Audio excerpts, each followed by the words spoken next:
Oh, good morning, good evening, good afternoon, and welcome to Dreamy Dreamland with Sensei Alban. If you want to get a hold of me, it's the Dude Awake 42 at Gmail. Or come on, let's chat. This is live chat. You can say what you feel right here. So, what do you feel about this? What are you doing with your time? Right? Are you just doing this the whole time? What do you think of this? Right?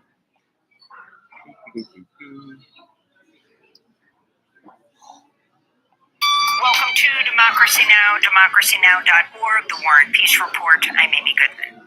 Israel's military says its forces have fully encircled Gaza City as it intensifies its bombardment of the besieged Palestinian territory.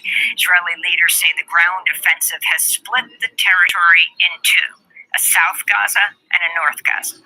On Sunday, Gaza was once again plunged into a total communications blackout, the third such outage since October 7th.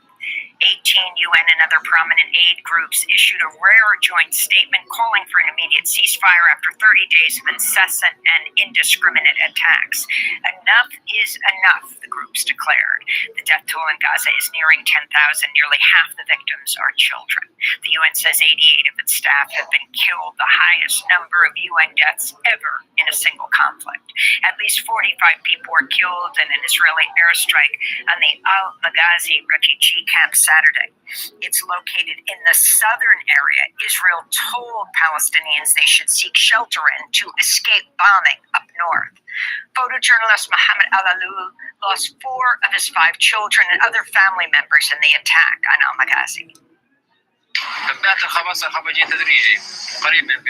began to trickle in slowly, telling me your daughter is wounded, your son is wounded. I got in touch with colleagues at Al-Aqsa Hospital. I found my 4 children martyred. My only daughter, my oldest son, Ahmed, the kind one. May God have mercy on him. Kenan, may God have mercy on him. Kayas, may God have mercy on him. Israel continues to strike schools and health facilities in Gaza, including the areas around Al-Quds and Al-Shifa hospitals. Fresh strikes also took aim at the densely populated Jabalia refugee camp Saturday following last week's massacre.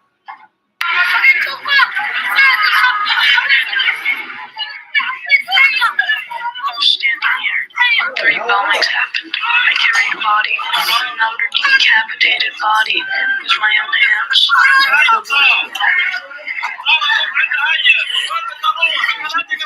Where should I go? They hit the shelters. Those who are on the streets in Gaza are hit while walking. Since when has it become normal to strike shelters? This is so unfair. You walk on the street, you're hit, and while you're carrying the body to bury, they strike us. Where is the United Nations in this? Never in any war were shelters hit. Around 1,100 people have left the Gaza Strip since the Rafah crossing with Egypt was briefly opened. Evacuations have been suspended since Saturday, but Egyptian, U.S., and Qatari officials said they hope they would resume later today.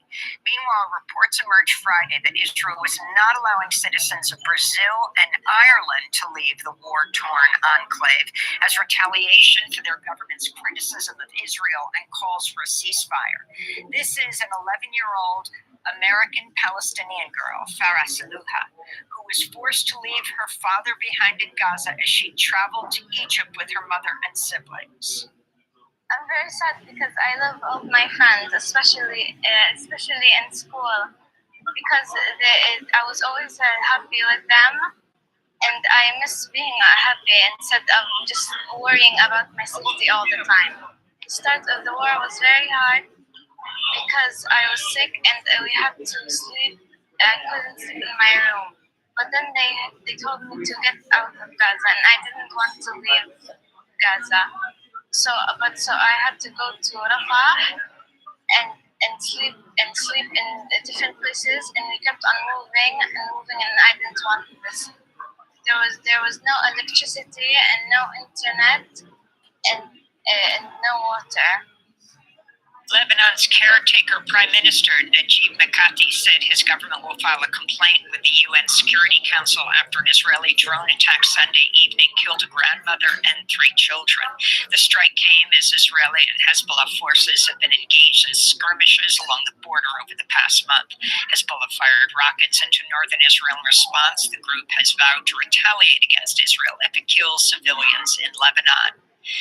U.S. Secretary of State Antony Blinken is in Ankara for talks with Turkey's foreign minister about Israel's assault on the Gaza Strip. Ahead of Blinken's arrival, Turkish police fired tear gas and water cannons to disperse thousands of protesters who'd marched on an airbase housing U.S. troops. On Saturday, Turkey recalled its ambassador to Israel after condemning the, quote, unfolding humanitarian tragedy in Gaza, unquote. On Sunday, Blinken made a surprise trip to Baghdad for talks with Iraqi Prime Minister Mohammed Shia al-Sudani. That followed Blinken's unscheduled meeting earlier in the day with Palestinian Authority President Mahmoud Abbas in the occupied West Bank city of Ramallah. Blinken rejected Abbas's demand for a ceasefire in Gaza. On Saturday, Blinken joined a summit of But that's every day in every way. The illusion of control. Fear, death, desperation, starving. That's the only way the power structure can hold on to its power, because love is so much stronger than all of that, right? And that is every day. That goes on every day. There's not something new, you know? And that's what you in Southeast Asia, right? After World War II, we were going to invade Japan before the atomic bomb dropped, right? And Japan was suing for, they wanted to, give up, right? They Curtis LeMay had bombed, firebombed all of Japan. There was nothing left. It was rubble. It was smoke, right? It's kind of what the IDF has done to the Strip, and but worse, because the B-29 that my father was involved with producing. He was at Air Force. He worked for LeMay. He worked for all those guys in the staff level, and he planned millions of people's deaths. Right when he was in SAC, he was ready to annihilate, incinerate the world, and yet it affected him.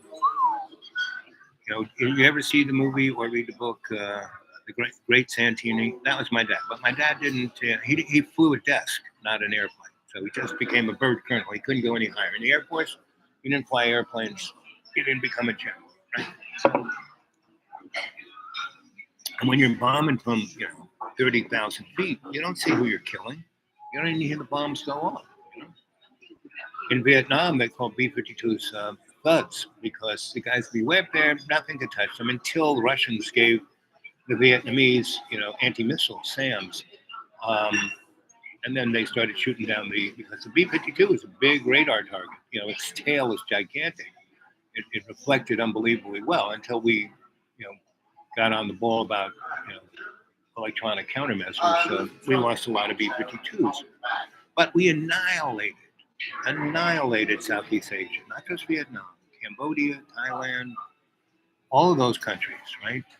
And destroyed them culturally forever after. Just like when the CIA perpetrated the war in Syria and in the war in Muammar Gaddafi's Libya. Libya was like heaven on earth. If you didn't cross the great leader, you could do whatever you wanted. They had good education, good healthcare, better than we have in America. Everyone had a house, had a job. He didn't let the Europeans just take the oil. But this is Lily. She's going to make sure you have everything you need. Thank you, Lily. So I'll see you next time. So watch those emails, and my email is on there, the Dude Awake 42. You can always get a hold of me. You be well, Lisa. That's the nice lady who takes care of me here. Ed, see you, Ed. Yeah, it's always good to see the old folks come. The folks have been around Dreamy Dreamland for a good long time. They come back. So, let's see who else is here. Let's see. Where are my glasses? I had my eyes worked on, and so my eyes work really good from about 4 feet from my nose. I can see everything. I can read, but close up I can't. Let's see. Uh,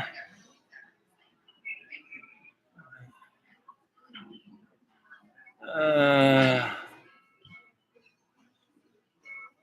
Johnny in Hollywood. Yep. Uh, uh,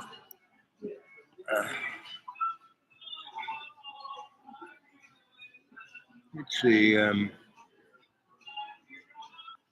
I'm doing well. Jamie Hillier. Yep. Of joy to the world, and that's what we need, right?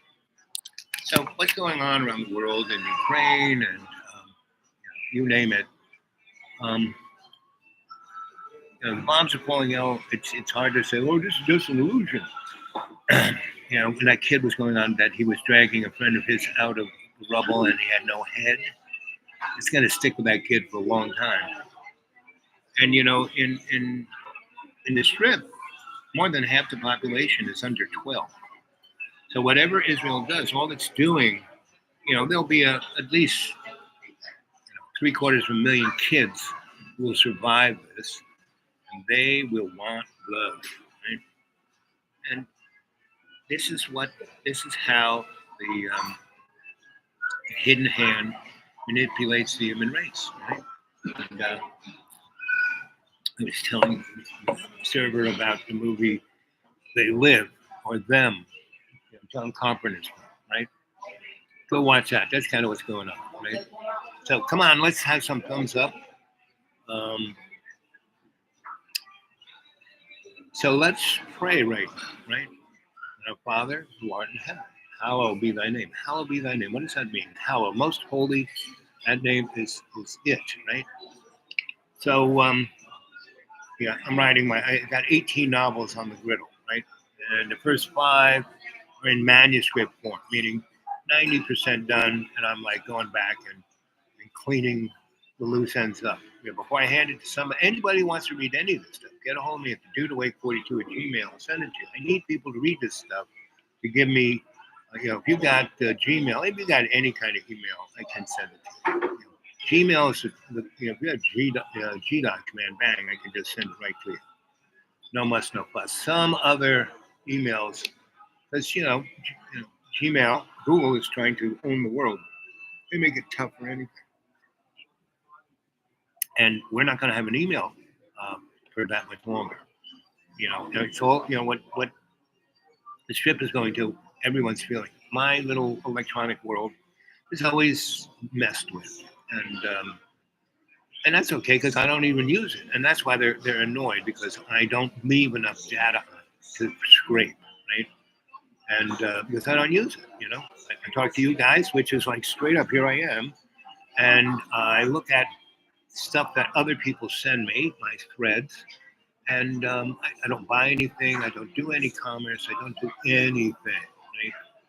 And so, and my, the other things, like my PayPal, it's still there, but they make that difficult. They make me change my password all the time, and it's like, so I'm down to, winter's coming.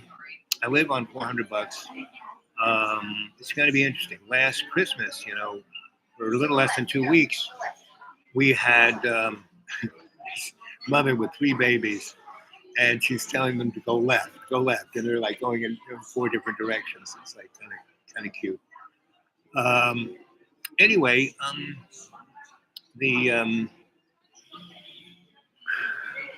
winter comes. Where I live out in the deep woods, I live in the woods, under a tarp. I do have a cave I live in. It's a cave. It's moist. It's in the summer, spring, summer, and fall. It's the best. About 8 weeks, it can be problematic. And usually, I went to Florida. But I don't even have a car to go anywhere. I don't even have a car to get in to get warm. How about somebody come and get me, right? But most of you guys, never put me on a couch. I would be a fund of information. I changed your life. And Mr. Fakananda, he came to visit me, and he made me buy him lunch. He made me drive 300 miles to go pick him up at an airport and drive him back. And he would like squawk when I asked to put some gas in the car. What are you talking about? And he owns real estate around the world. He flies everywhere. Yeah, and that is what the human race is. It's totally distracted. It's all about me, me, me, me, me. If you whittle yourself down, I mean, I was that place too, kids. For about 10 years, 15, well, give it 20 years from 88 till 2014. I was like on this road, this inclined plane into the hedonist corporate world. Right. First, I was a traveling scholar, and that was great. I liked that. They paid me pretty good. I didn't have to work for anybody. They just gave me projects to do research on, and I loved that. I could go lots of different places, had access to lots of interesting things that most people can't even see or know about.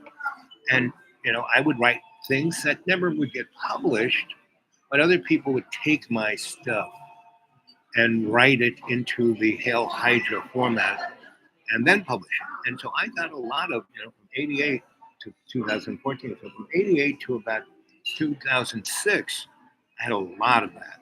And I saw amazing things, aliens, things that they make movies about, like Close Encounters. That first little group of nerds, I was one of those guys,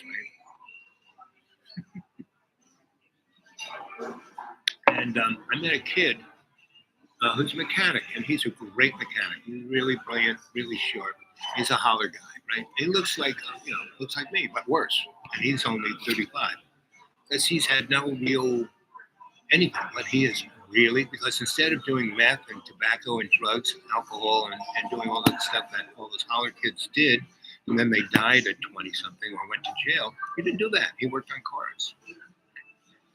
And worst thing he does is chew tobacco, and so he doesn't have any teeth. You start chewing tobacco anywhere before 12, and you won't have teeth by the time you're 21, especially snuff.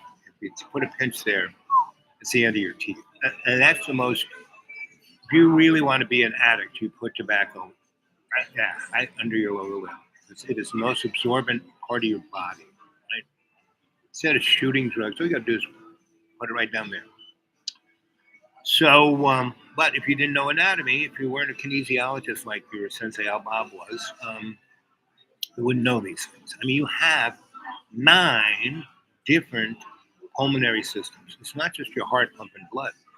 You have 9 other systems pumping fluids, and on a micro level, right? You have this biome in your body that modern medicine that's not modern. They're worse than the caveman. So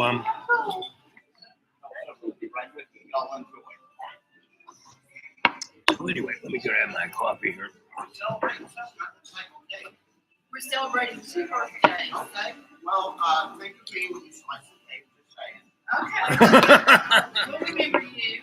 You won't give him one, but you'll remember him. That's fun. I know you girls. Okay. I was brought up by women like you. Is that right? Yes, my mom, my Aunt Gracie, my grandma. Mm-hmm. You sound like us. We had lots of wonderful women in our lives too. Yep. And that's, men are too stupid to be wonderful. Well, that's true. And insecure. If they weren't so freaking insecure, it's ridiculous. You need to have some lessons in security. Yes. Well, I used to be a historian, and I realized and discovered that women were in charge up to 16,000 years ago. And then for some reason, I have no idea, they said, yeah, you think you can do better? Good. And they just turned their back and let the guys say, this is what we got. I'm good. They will. I think all of us are pretty independent women too. Well, pretty much all women are independent. I haven't met a woman who's not independent. Unless they are crazy.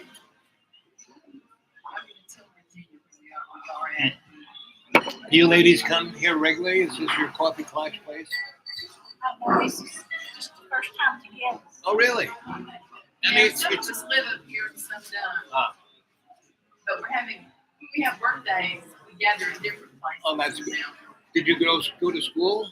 Were you like knowing each other since school? She and I went to Beaver Creek High School, and so did she, Beaver Creek in Ashton. Yeah. No, I've been around here 20 years. Arkansas girl. Arkansas. Well, different parts of Arkansas are pretty good. Other parts, forget about it. Oh, she came from the dance. Yes, I know. I can tell by her demeanor and her smile too, and the twinkle in her eyes.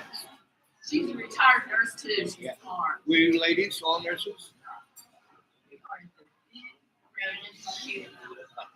What kind of nurses were you?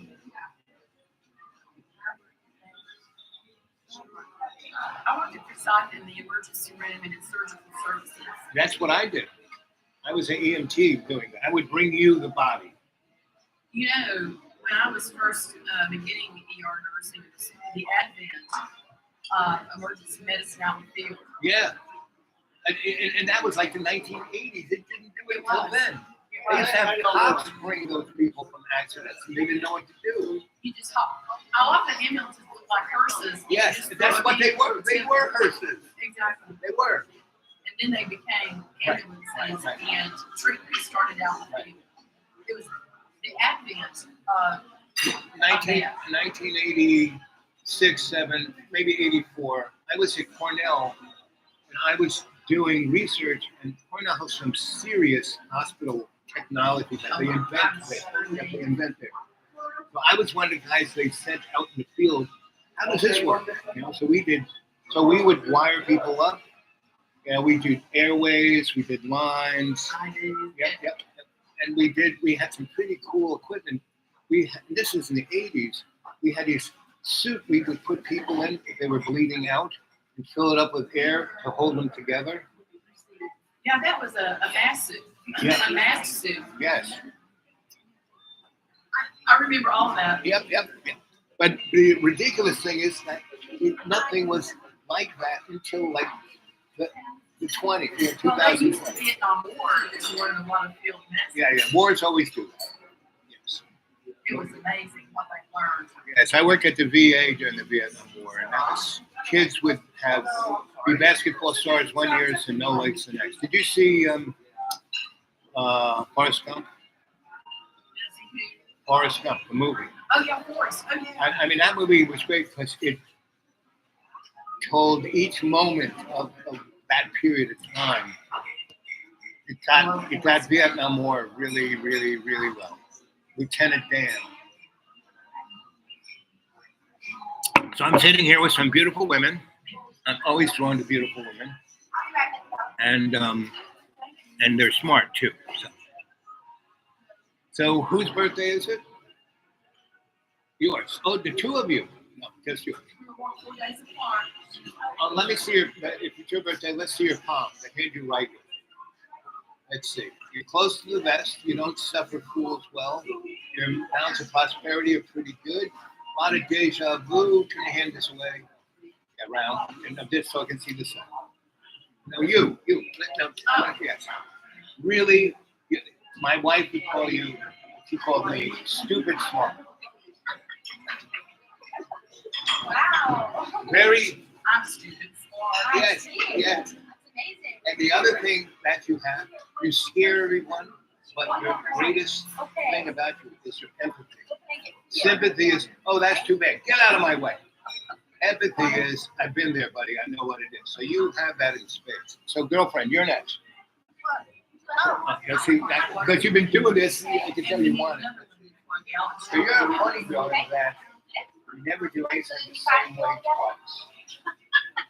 You know? And you're real smart. You're so smart.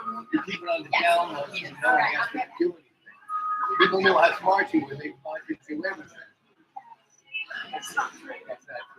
Okay, see, that's how smart you are. Wow. Anyway, gang, see, that's what life is about, right there. Those girls having a good old time, right? And that's what you need to do, right? So go out there. Just go open, walk out on the sidewalk and start saying, how you doing? How you feeling? Start interacting with everyone, even if you don't know them. I don't know these girls.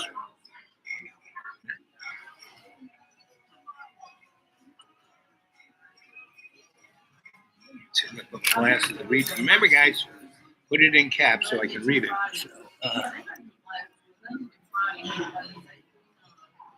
yeah. You know, Ed, I always do well. And I do especially well when I see you're part of the crew here. So, how much juice do we have left? Good, at least half an hour at least. What time is it? I'm getting used to falling back. So, don't let the world get you down, right? You know, people look, oh, it's so sad that you live in the woods. I mean, the churches are, during the spring, summer, and fall, I would come there and do my shtick, and they kind of were amused by it. Now the winter is coming, and they got to know me, and they know where I live. They're basically, I mean, this one pastor said, don't expect us to take care of you.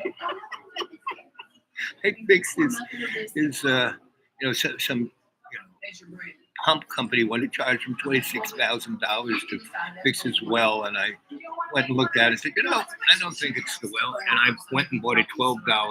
I had another $12 circuit breaker that I bought for this other guy's well, but the well company came in before I could put that circuit breaker in and ripped everything out. So they had to have them redo their well. I mean, that's like criminal.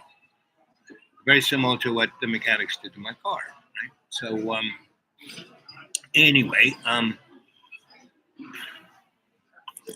you know,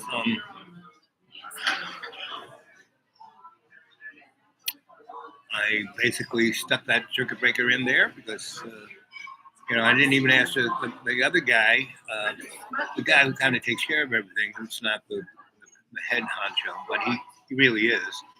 You know, I said, hey, what do you think? So I said, you know, I got this in my car, my screwdriver, I took the panel cover off. You can go in there. Yeah.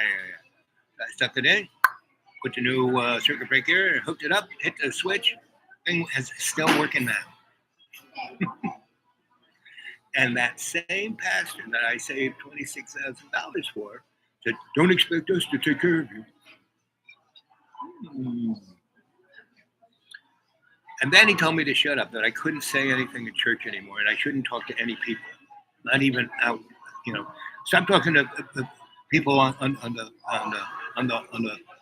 lines. You know, when I was in Walmart and I saw you talking to people and reading their palms and telling them about Jesus, and don't do that. You can't do that. You know, kind of in the Bible, Jesus said, "Go on out there." You know, he wanted everyone to be a priest, not just the chosen few that wore the $300 suit. Nothing's changed, you know. The ruling class of the temple are the ones, you know. He rides in on Sunday on a little donkey, and everyone's putting down palms because he's the Messiah.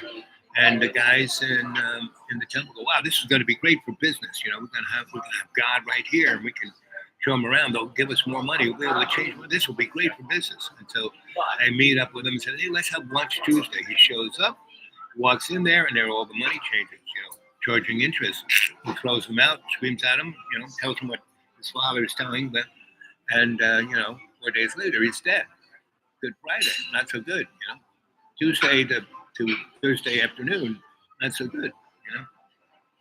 And before, you know, everyone is so down on Judas. Judas knew Jesus since a little boy. They ran together, right? And literally, because Jesus was constantly running. Because, you know, the kings of all those countries were trying to get rid of him. They knew about him, you know, since the star showed up and the wise men showed up, you know. They knew about him. He was on the most wanted list. So his family had to, like, go all over the place. They went all the way up into the Byzantine land, and that's why it's the Byzantine land. You know, the guys who are Bohemians. That's where Jesus was. There's I don't even know what to call it. Seminary, a mosque, a temple, a Catholic church. It's all of the above, and it's up in the mountains up there above. It's kind of between Ukraine, Yugoslavia, and Afghanistan, right? And that's where Jesus was hanging out as a kid. it was hard for the Romans to come find him. It was hard for the Jews. That wasn't their neck of the woods, and that's where he came out. Right, he came right down into right where what's going on with the in the Strip. He came straight down to the Strip, right down to the Red Sea. So, and when the last few days, when he had the Last Supper, he tried to introduce the boys to God, but they kept falling asleep. I mean, that's why you see him praying to God, looking up, and the lights on him. And he said, "Hey guys," and he looks around and said, "Come on, wake up!" And he's kind of come here. Here's God. God, the boys turns around, they're asleep again. Right? 3 times.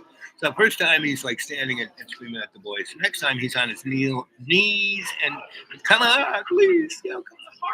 I'm not going to be here very much longer, right? And then the last time he's prostrate and saying, "God, take me away from this." Not that he was scared of dying; he didn't care. And none of the things, the physical things that are going to happen, he didn't care about them.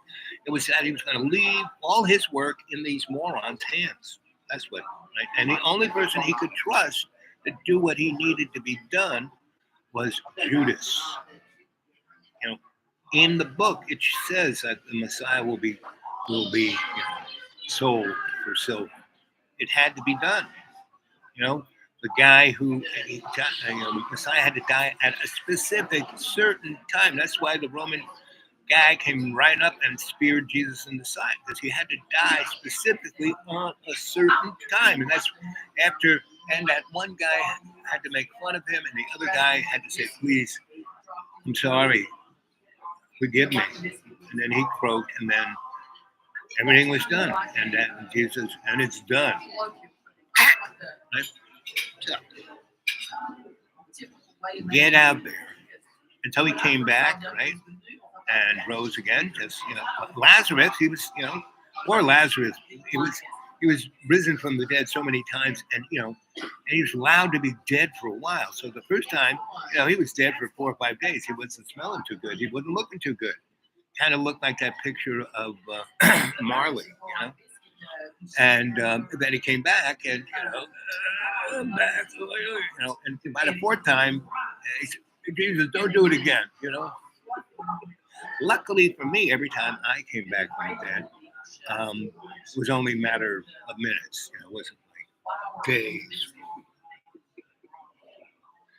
My twin flame, she came back from the 7 hours.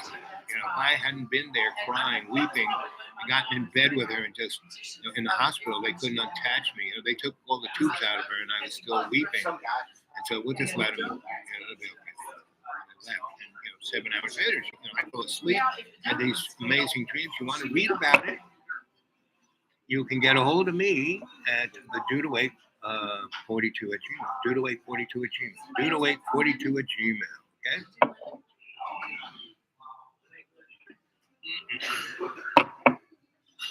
So, how long have we been doing this now? 33 minutes and 33 seconds. I love when that happens. 3 of you are there. Any other questions? Like somebody else is. Jamie's asking something, I think. Let's see. Julia, you have lovely, gentle way with the wise. Yeah. Mm-hmm. Hi, friends. Happy.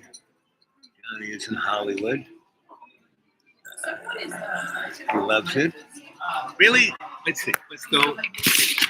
Let's go to the internet and see what Johnny's doing. I talked to him yesterday. He was somewhere in between.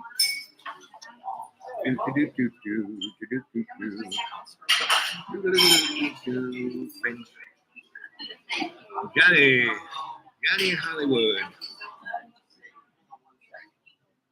Yeah, sometimes I'm sure that he won't several months at a time. Oh, there he is.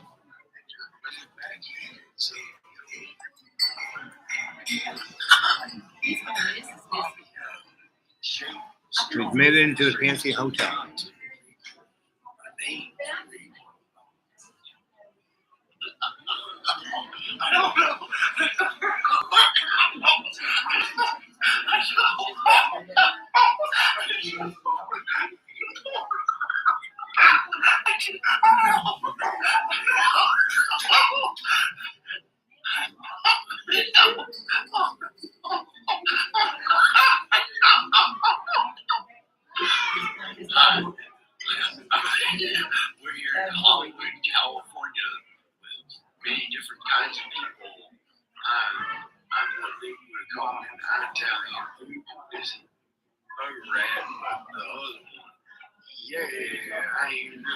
Well, I hope he stays out there and gets a job and gets a life.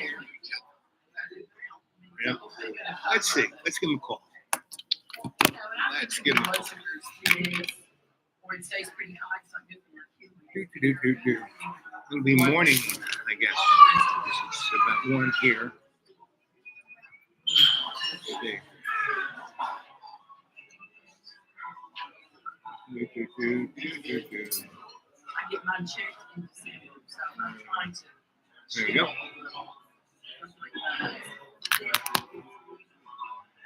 Please leave your message for 5-4. No, he won't pick up.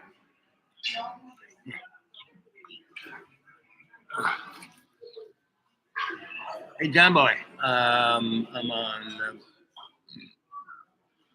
the internet doing a live stream of Dreamy Dreamland with Sensei Al Bob. Wanted you as a star of the show, and everyone's wishing you good wishes. That's all mine. Go get him, Tiger. Later.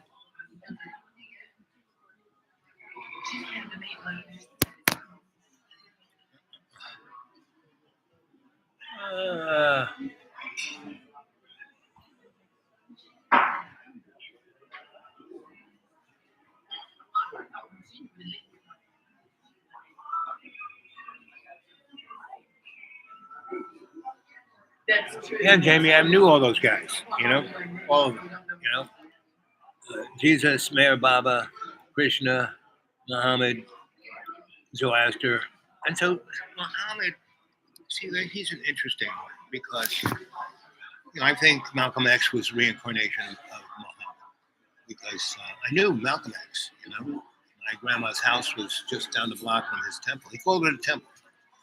And it was, I think it had been either a hospital or a department store because you came in and there's this gigantic lobby and like a hotel, big desk and people at it. And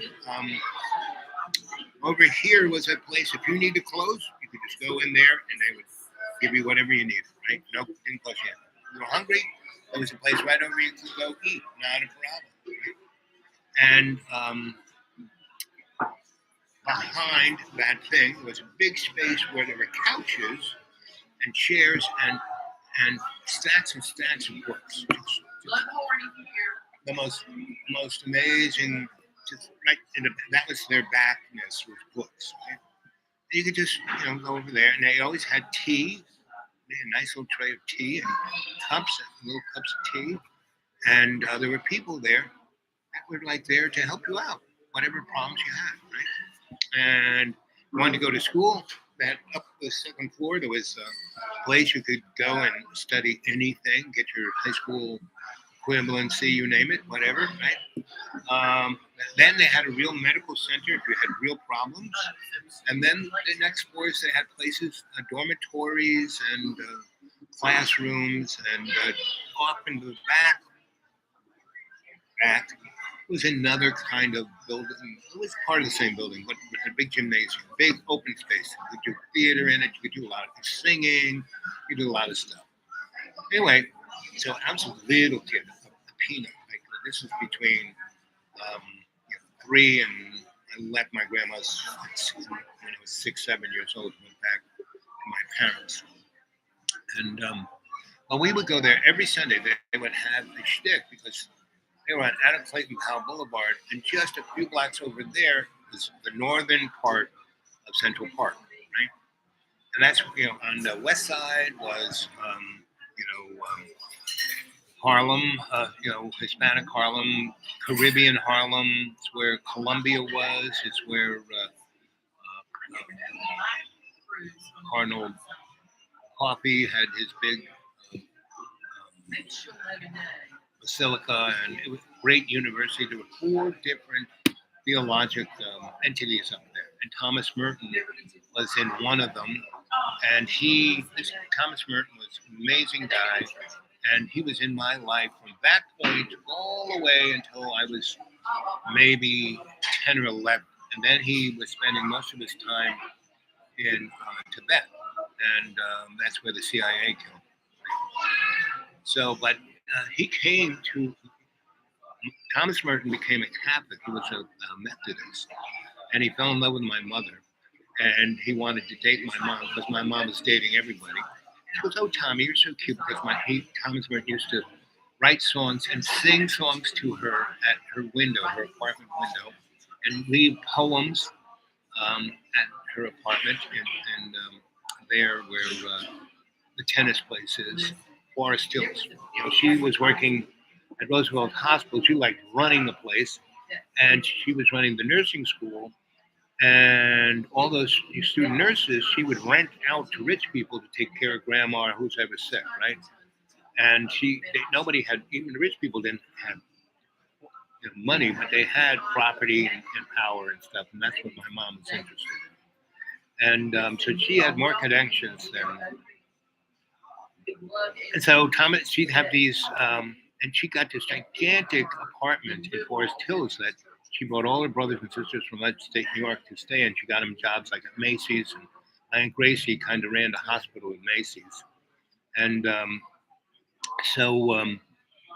and she had all these nursing girls, and she would have balls where the nursing girls went, and so the guys at Macy's would outfit the girls in really nice outfits, and then the rich guys would come in their tuxedos and dance with the student nurses. And there were so many bedrooms, it's kind of like a brothel.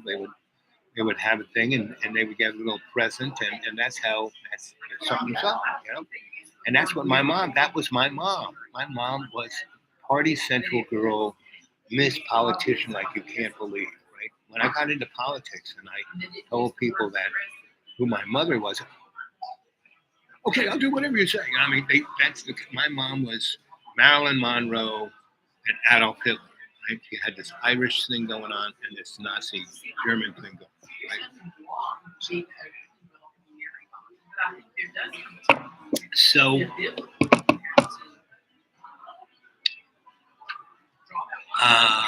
anyway, so she knew Thomas Merton, and so she said, "Oh, Tommy, I could never date you. You're a Methodist." So he went off to become a Catholic. And then he fell in love with Catholicism. He was out there with the Maryknoll in Garden City, which is where I went to, where the Nazi nun murdered me in first grade when I was about about 6. And they sent me to where he was. And, and these guys were smart and just kinder than, they were following Jesus's way, right? And they didn't wear the priest look or the nun look. They wore street clothes because they were, other than being scholars and doing what they did, they took that and they were working in school, in prisons and hospitals and any place where people really need help, they would be there. And those guys were in Malcolm X's place. He felt so highly of them. He didn't care that they were Catholics, that his whole thing was Muslim, because they never talked about it. They just helped people. They ran the medical scene. They ran the shrinking zone up there. And like I said, just on the other side of Central Park, the Northern Park, is where George Carlin grew up, right? And go listen to him talk about where he grew up and what his mother did. And they're very similar to my path. I'm like 10 years younger than George Carlin, give or take. And maybe a little, because I think he was born before World War II. I'm not quite sure. But anyway, but he and his brother were brought up by his mom. His dad was not in the picture. So, let's see.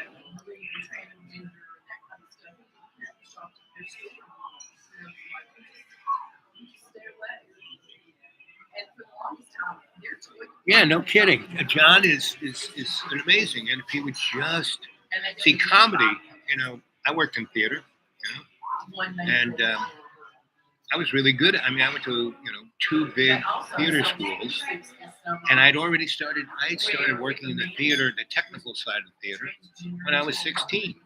And how old was I? Herbert Berghoff and Uta Hagen's theater school on 10th Street, 10th and Bank. I think I was 14 when I stumbled into that place. And the place was about, it was a beautiful old building, like from the 1860s, 70s, and was wired, like it was all tube and peg, and it was just like Frankenstein. And I was working for Grandpa's stall, and he knew of that building, and he knocked on the door with me. I would carry the little tool bags, and we knocked on the door one time. He said, "This would be interesting." And it, opened up. It was like something out of Frankenstein. When Klaus Brugger opened. Yes, it was. And so he said, Frank Leica sent me. He said that you guys had some electric problems. Oh yeah. Went in there, and there's Herbert Berghoff, this big European guy with like a dark red accent, and his wife Uda Hagen, who was like always looking for the camera, right?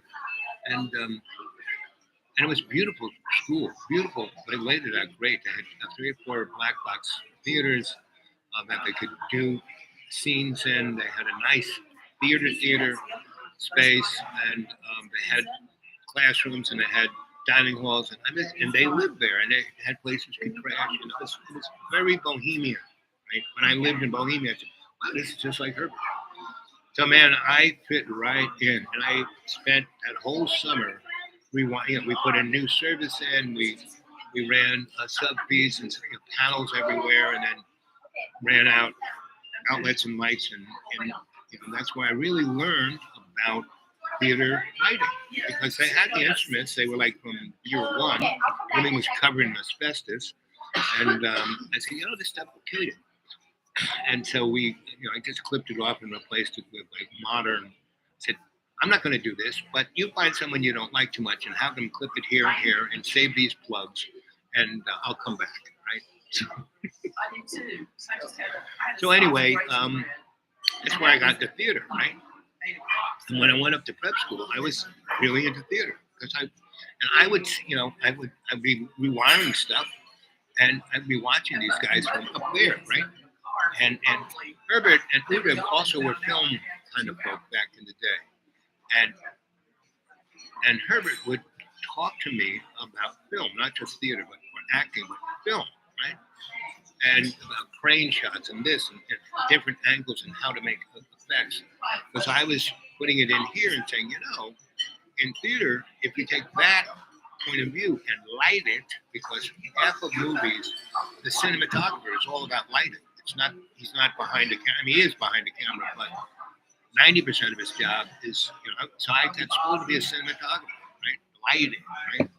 And so by the time I was 16, 17, when I stumbled onto the Film Maurice, I was living on 6th Street in the Lower East Side near Avenue D, and I was walking down 6th Street, and the stage doors of the Film Maurice, which had been, a theater, not a movie theater, but a vaudeville theater, with some, smoke billowing out, right? And so, I'd already dealt with lots of, I looked at it, I smelled it, no electrical fire. So I had my little bag of tools. I kind of walked in. The wind was just blowing right where I needed to go. It was taking the smoke away from it, right? So I went over there. I said, oh, look at this. These morons put copper bars where there should be fuses. That makes sense. So, I got my little hammer. Sparks flying everywhere.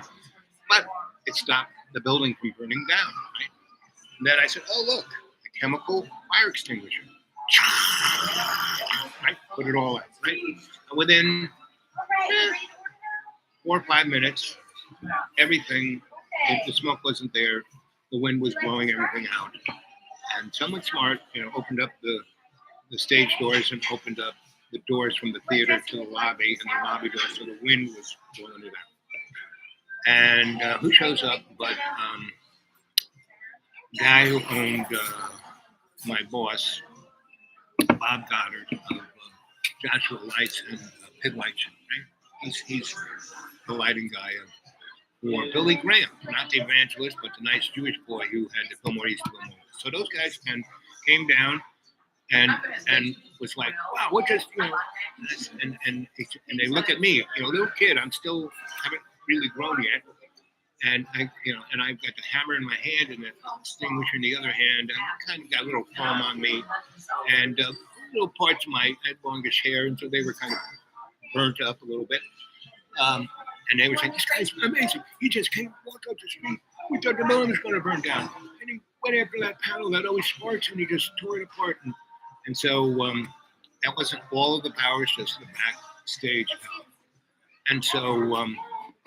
The guy then go look at me and said, so who, I gave him my little story, Grandpa Stoll, I'm an electrician. And I said, I can fix this. And the guy goes, can you get, we need light. And most important, up there, that glass booth up there is a Studer 8-track. And every show we do, we record. That needs power more than anything. Then there needs power for the amplifiers of the musicians, and then maybe lighting. We'll give them flashlights. I said, I got it covered. So I said, so what I need from you is $500 in cash. And the guy doesn't even blink. He goes, sure. I said, and who here has a car? And Bob goes, I do. The guy, And so I leave my tools there, and we go down to Frank, who has the biggest electric supply place in New York. Big. I mean, all the stuff that went into the World Trade Center went through his shop. And so I say, hey, Frank, give Vinny this list. And actually say, Frank, this is a new friend of mine, and why don't you guys talk? And I went into the back where Vinny was, head of the warehouse, and I said, Vin, let's pull this, right? Put it to the loading dock. We got the truck waiting, just fill it up. And so, we do that. We come back in about 20 minutes, and Frank and Bob are now fast friends. And Frank's, this kid's amazing. Grandpa Stoll is his mentor. Mike Stoll, Grandpa's son, biggest union shop in New York. He's working on the Seagram's buildings. He worked on the UN. He worked on the World Trade Center. This kid, by the time he was 11, he was a real electrician. Now he's 16. He's like a master electrician.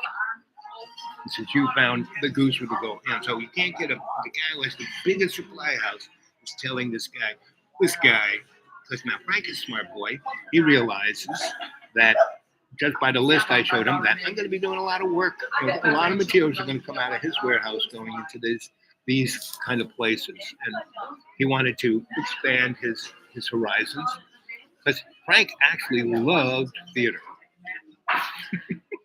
So anyway, so that was how I got into theater, between Herbert Berghoff and Uta Hagen and Bill Maurice, right?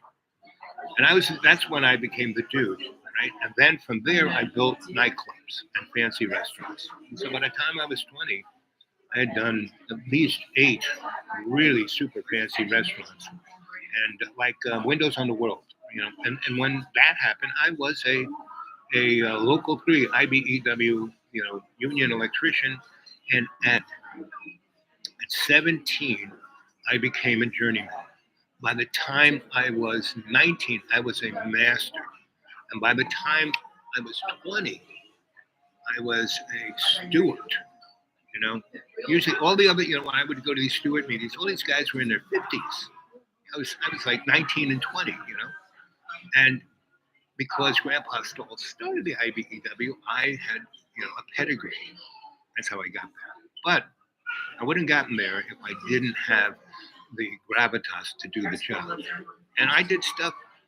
The IBEW is one of the last unions that actually was socially minded. Why America is as much, has as much of a safety net is because of the unions. And people don't realize that even then, there were a number of, it wasn't just the Democrats and Republicans. There was the Labor Party, there was the Union Party, there was the CIO, there was the Communists, the Socialists, there was a whole bunch of different parties. There was a Black Party, there was an Environmental Party, and this is started back in the 1890s.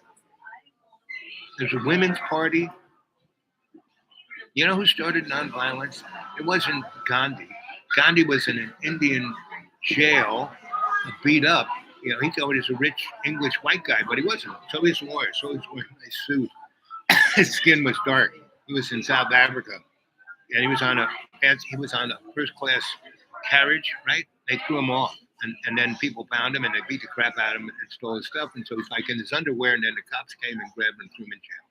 He's a lawyer, so he's like, I'm a lawyer. Blah, blah, blah, blah. You know, and they said, we don't care.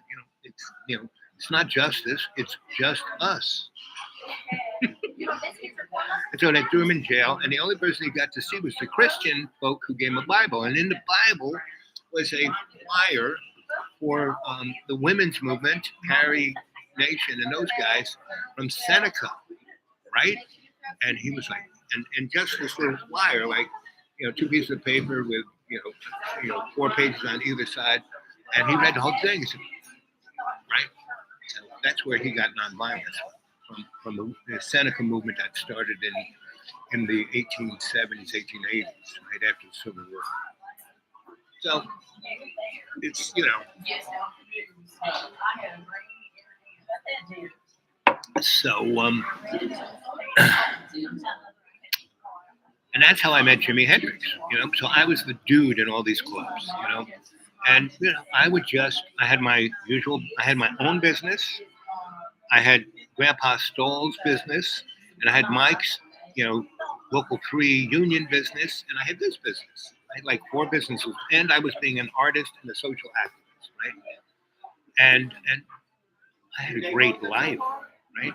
So by the time 1970 rolled around, I had, you know, wired, lit about 5 really. You know, I met the guys who had restaurants associates who had windows on the world, had Zooms, they had you know, TGIF, they had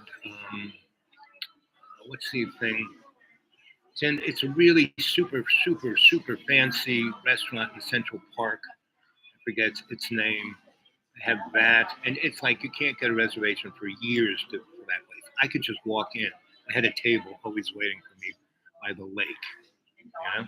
And there was another great restaurant I worked on that was on the other side. It was right between the Manhattan Bridge and Brooklyn Bridge, right on the Brooklyn side. And that whole side was amazing. These gigantic red brick buildings that after, you know, so New York was the big port, right? And on the Hudson side, they had all, you know, where the boats would come in from Europe, right?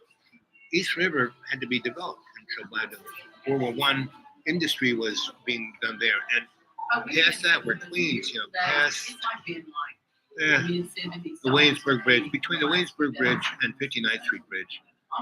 All of that part of Brooklyn and Queens was like little Venice, and all these waterways where all these factories, the whole chemical industry, that's where it started. DuPont and all of those kind of guys started there before the Civil War. It's where they made gunpowder and all kinds of crazy chemicals and stuff for sweeteners and you name it, food stuff and medicines. And they were as fugazi as it is today. It's probably better than it is today. So that was still kind of there. That's where PS1 is. That's where, I forget what they call it. They renamed it after the rich people went in. Oh, it's like Venice. But it's really toxic. You know, 100 years of the worst chemicals. Everything is saturated. Like we redid this building into condos, right? And it was it had always been chemicals of some nature. First started explosives, and then, you know, plastics. Remember this, plastics. And the last thing it was making was artificial flavorings. So whenever you would drill into the concrete to put a lag or a shield to hold something up, you would taste like cherry or lemon or whatever flavor, and it was like would knock your shots off. It was like, ah. Anyway, we did that, and I worked on that thing just a little bit, and I told Mike, I don't want to work there. It's deadly. So he would send all the losers from the union to work on that place, and everyone got cancer, right?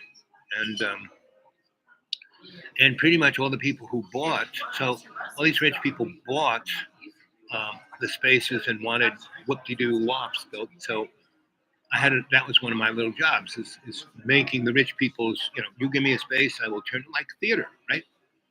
And that's what I did. I a little, and everything was already signed for. I mean, there was a meter there, gas was there, water was there. So they really didn't need the building department in there, right? Because all those guys would do is try to hook you for money. And basically, what I would do is the guys who were doing the real estate deal, I would say, go talk to these guys, pay them off. I want to have nothing to do with it. I will just.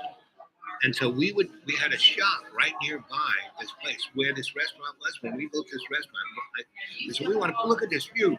They had bought the property. There had been a lot that they were putting cars on.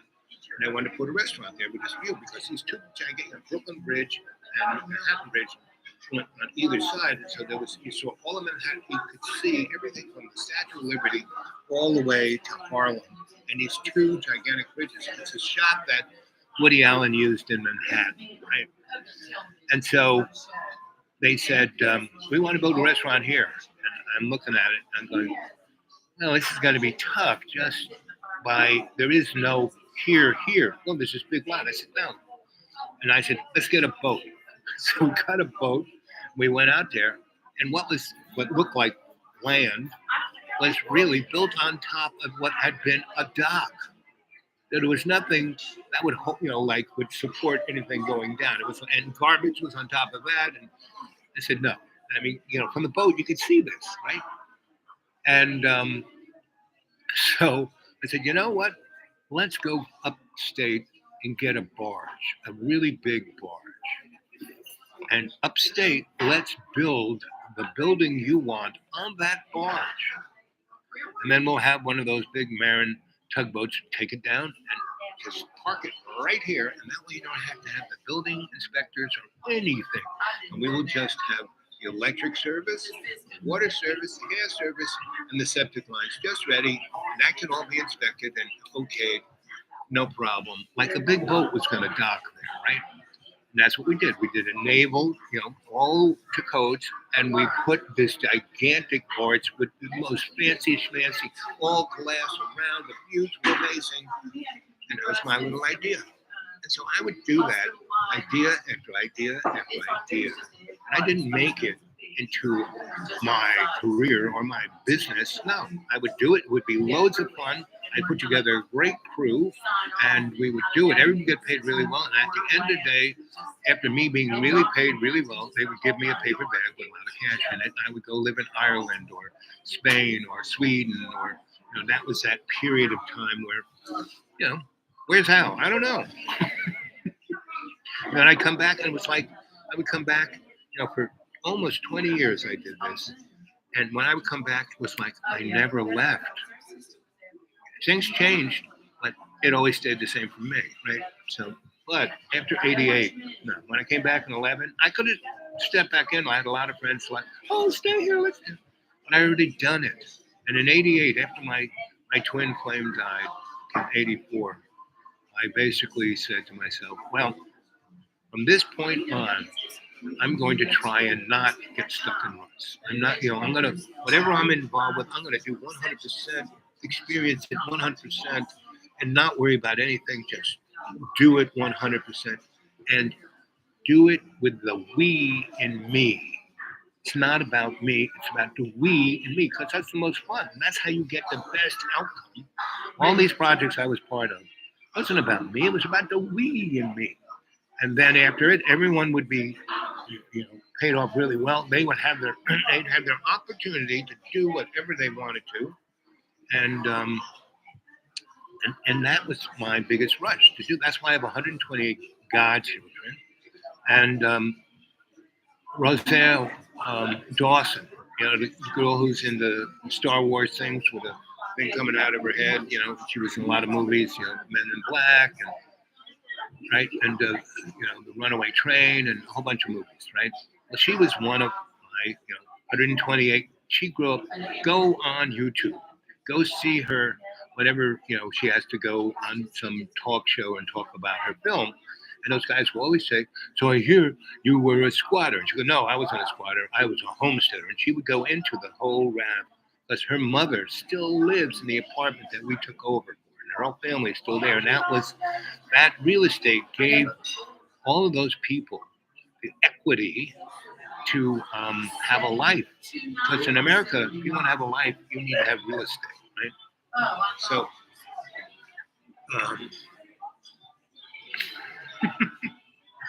so that's why I've had such an amazing life, because I didn't repeat. Poor John, he's been doing that same shtick over and over again, and he hasn't used his talent. I hope that he goes out. He doesn't just stay in a hotel room and get scared and then come back in 2 weeks, or end up in a mental institution and shipped back in a box and then have to be retuned, right? So, and he kept begging me to go, but I have no car. How do I even get to him? I said, come and get me. So, right? And so, yeah, you know what? Bring me a to-go cup. I mean, these coffees are cold. Gotcha. Do you want to go coffee? Yeah, hot. Hot. Gotcha. Hot creamer? I've got enough. All I need is the hot coffee. This guy is.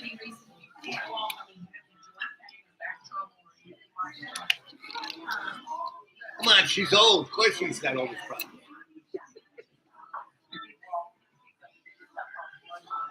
I mean, I could talk about all my problems. Every morning I wake up dead. And my one eye opens and I kind of look around and goes, okay, I'm only kind of partially dead. And so I say, thank you, God, for allowing me to open one eye. How about the other eye? Okay, now I got both eyes open. Okay, I can blink, Okay. I got you a mug. Oh, come on. Is that a problem? As long as it's hot. I'm going to be here for another half hour. What's your name again? Lily. Lily, a beautiful name. Thank you. Where'd you grow up? I grew up in Winston. Oh, so let's see the hand you right with. Is that the one? Uh-huh. So you're an interesting girl I was because born in Michigan. Michigan. Well, I can't tell you real estate, but I can tell you character traits. Okay. So you're an honest girl, but you don't spill the beans. Yeah. And that's why your friends like you, because you don't go, well, you know what she does? Yeah. You don't do that. Lean your hand back just a tad, a little bit more so I can see there. Perfect. So you have deja vu, big time. Uh-huh. So what that is God is telling you, Lily, Yeah. you always, you know what a 20 is? Uh-huh. 20 is like CB talk. Hey, what's your 20 good Yeah. for? Where are you this second? Yeah. You always miss your being right on it. Yeah. Right? One Yeah. time I was hitchhiking out west, right? I've been in the rain for a day, right? I was just a drenched rat, right? Mm-hmm. And I was with a buddy of mine, and we were at this one place for like 15 hours, Yeah. right? And people came by and looked at us. It was a place called the Peter Pan Diner. Well, we could smell those cheeseburgers we hadn't eaten in 3 days. Did anyone say, oh, come out of the rain, let's have, no, Yeah. right? So we're standing there, and my friend goes, ow, don't move. And I go, what's wrong? He says, no. It's like if I had stepped on a mine or something. Yeah. Don't move. So he comes over, he gets down on one knee, and then he's down there, he stumbles down, just don't move. And then he goes, now lift your right foot. I lifted up, and what was under my right foot but $100 bill, and had been there for 15 hours while we were stuck. From that point on, and I kept having deja vu after deja, but I was a puddinhead. All I could do was think of the smell of the cheeseburger, right? Yeah. So that was my lesson of always know my 20. Always you're Aware current, the now. of my 360. So I'm going to give you two little mantras. Okay. This is better than any $5, $10, $20 I could leave on the table. One is conscious intent I am. Conscious intent I am. Conscious intent I am. Om. And you do it in all in one breath. You go. You breathe it all the way out. And then you breathe it in. And the third time you really take a big breath in.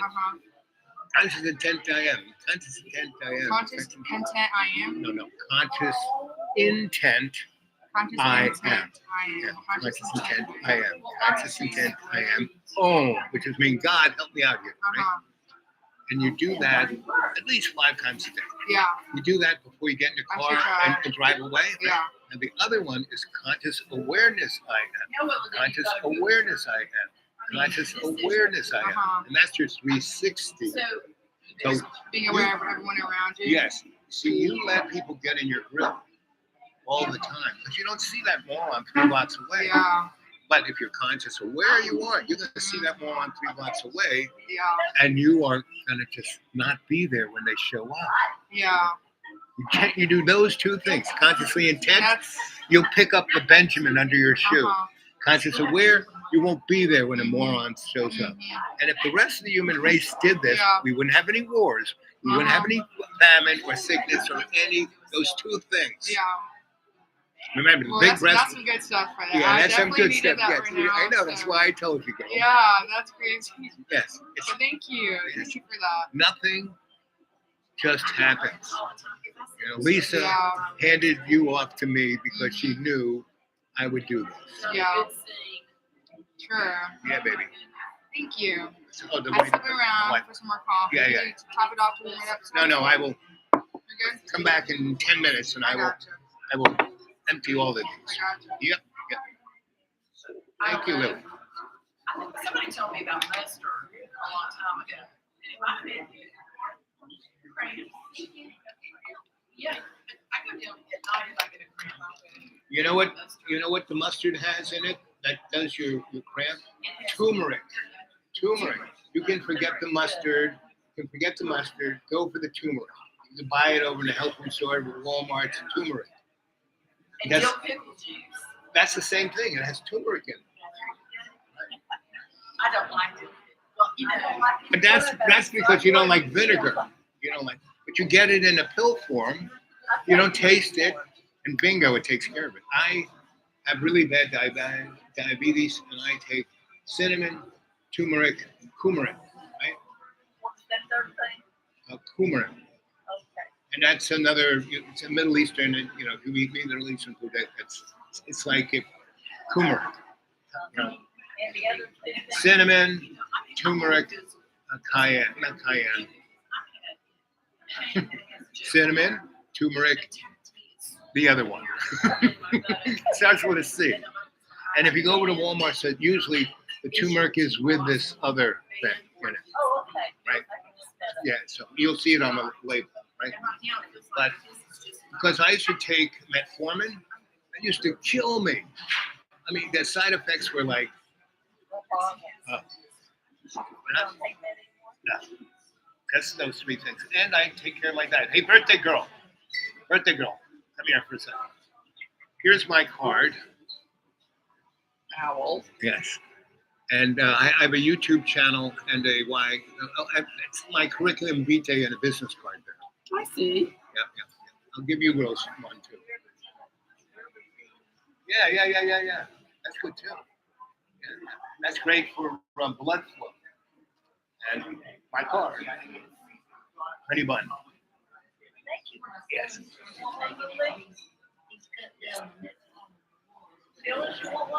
Here. We got shared. Yeah. No, it's good that you all. I just put it in a new bunch. So I have an interesting YouTube. I have 2,000 shows. I've been doing it for 5 years. I'm doing one right now as we speak. Do you have to take shots for diabetes? No, like I said, I did. I mean, I live the most hedonist life. I work with desperate lawyers. I weighed 460 pounds. I was like that big. And I was that big for 10 years. So it destroyed every joint in my body. So all my doctors, they tell me, you're the healthiest dead guy I've ever seen. So all of my levels are perfect. It's just every organ is destroyed. And I'm still alive. Yes. And so I have doctors who want to take care of me just to keep an eye. And say, how does this guy do this? Because I don't eat. I live out in the woods. I don't eat any fast food. I do this maybe once in a while. That's once in a while, not a problem. Do it every day, you're dead. And for a good 15 years, I did super duper rich people food one day I tried to figure out how many calories I ate. 60,000. Holy cow! I did that for 15 years. Wow. Wow! And didn't do any exercise or anything. I was in limousines all the time, and I died in a plate of spaghetti. When I came to, they were rolling me into an operating room with the line in my arm, and they had me full of fentanyl. And I sat straight up, full of fentanyl, meaning that stuff they knock you out so you never wake up when they're operating on you. And I sat straight up saying, "What are you doing?" Scared to crap. It scared. They all ran away, except the doctor, who, the anesthesiologist. He had to stay there. So, how can you be? You got so much fentanyl, and you should be like dead. And I said, "What are you going to do? Open heart surgery, cut your legs off, and give you a colostomy bag?" And I said, "No, you're not. Roll me back in that ICU. You touch me with a knife, I'm going to own your children forever, right?" And so the guy who gave permission was my client, not my lawyer, my client. Super duper lawyer. Everybody was scared of the guy. And that guy, the doctor said, "If we do this, he'll be ready to work for you like next week." Really? I don't think so. I'll be dead. And so they rolled me back there. I told them what I really needed. He went and got it. And I got good enough to do what he wanted me to do. And that from that point on, it took me 8 years to. So I live out in the middle of the woods, in a cave, on $400 a month. I mean, I've cut everything to the point where nothing, right? And so that's why I'm alive. Well, say your prayers over your food and enjoy. So were you a nurse too? What did you do as a career?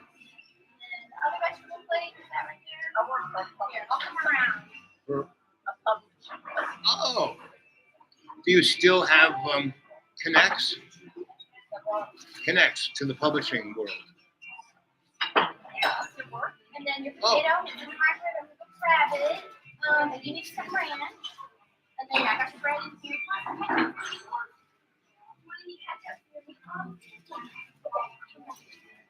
And I'll come back with the vinegar.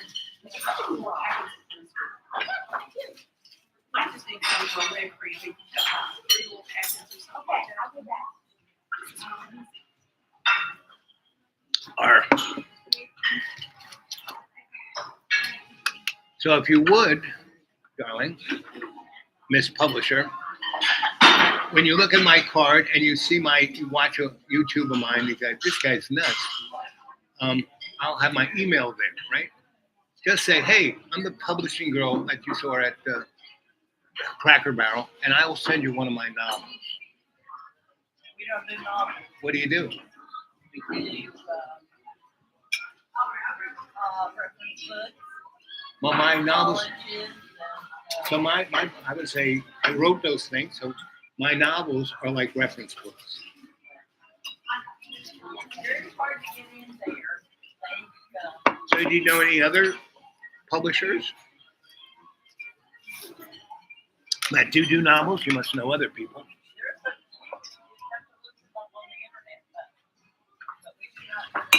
I'm looking for an insider.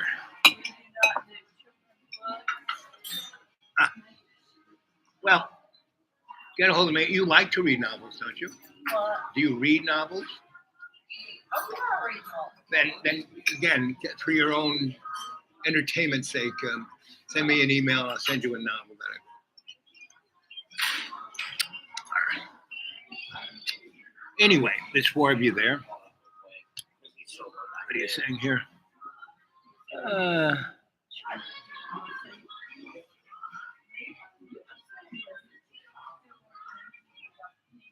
That's true, David. Yeah. Only 60,000 calories? Only, yes. I could have done more, but so, and I have a new cardiologist. They want to do open heart surgery. I said, "What are you, nuts? In my mid-70s? No. But I really need it if I'm dying? Yes. Okay. I'm down with that. But otherwise, no. I've had problems in my heart my whole life. So,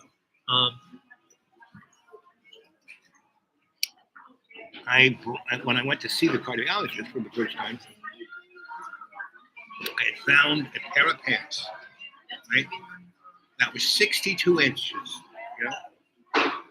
And I brought it there, and I opened up the pants and showed it. And then I put both of my legs into one leg of those pants and was able to walk around like I was wearing a dress.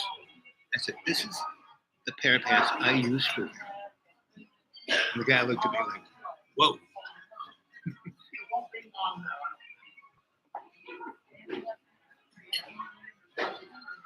All right. So, what else can I say? Shalom. Oh, baby.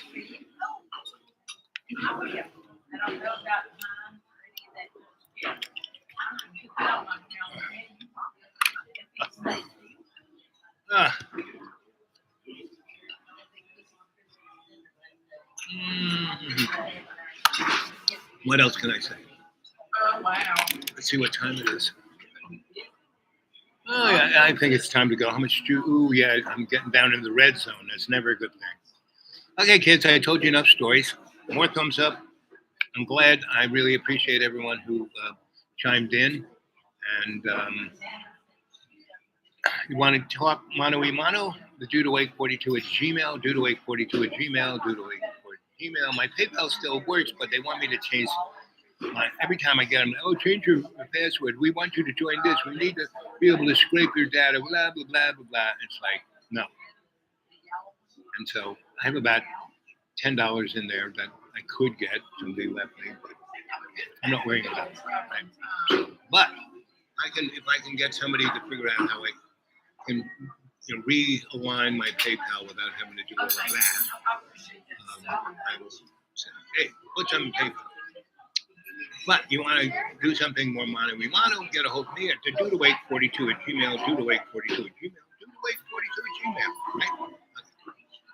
I'm out of here.